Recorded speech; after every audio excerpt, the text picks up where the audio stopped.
fox carving kit is not really one for beginners to try, simply because it requires a lot of layering and quite a bit of detail work. If you are a beginner and you do want to try, feel free. You can always stop at just the outline of the fox, which will create a nice effect. Or you can try and be a bit more adventurous and challenge yourself by creating the shape, and I'll go into that in a little bit.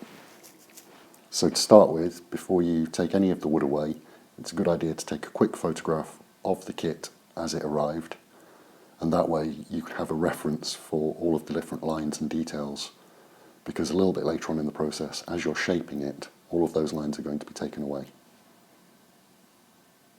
Now, in order to begin the carving, you're going to cut out the two-dimensional shape, which means taking away all of the wood outside of the lines.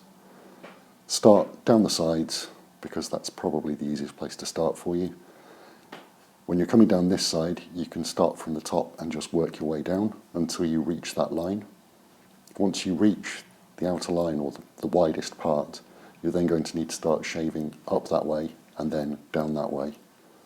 And here under the snout and the jaw of the fox, you're going to want to start the knife just where the wood meets the line and shave down there and shave up that way, so that this creates the furthest most point.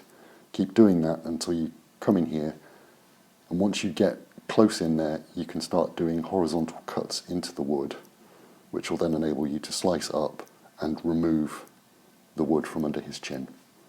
You use the same techniques when coming around his ears and underneath here, but just be careful, don't put too much force on when you come into the lines, because you might accidentally snap or slice off some of the finer points. Once you've got the two-dimensional shape cut out, you can then look at doing shaping.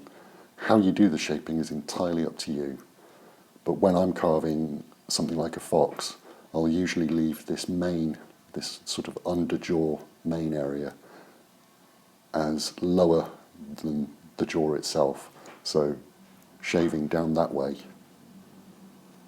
and then from that line shave down that way to create the back of the fox's head. Once you've done that, this should be the highest point on the fox. Now, in terms of doing the head, refer back to the photograph that you took of the fox as you're shaping this, and it might be useful to do a bit of picture research, find photographs of foxes, both facing the camera and inside profile, and you can use that as a reference for the relative depth.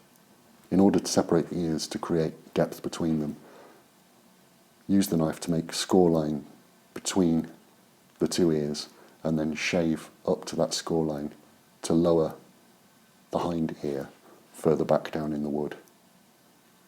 And you can use that same technique for the different areas. So for example, along the mouth, you mark a score line down and then shave up to create the lower jaw versus the upper jaw and the snout. Once you've got the shape roughly as you want it, you can always come in with the sandpaper and simply use the sandpaper to finish and create a smoother finish.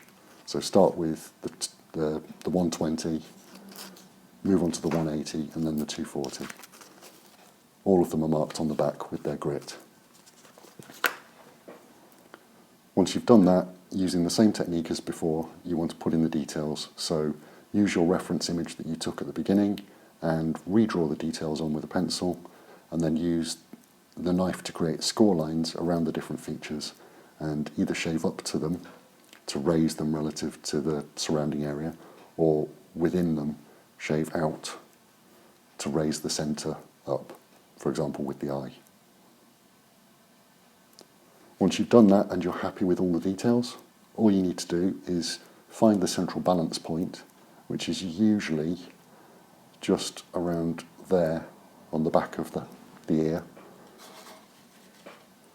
and then simply screw the little eyelet in at that point and then thread the cord through.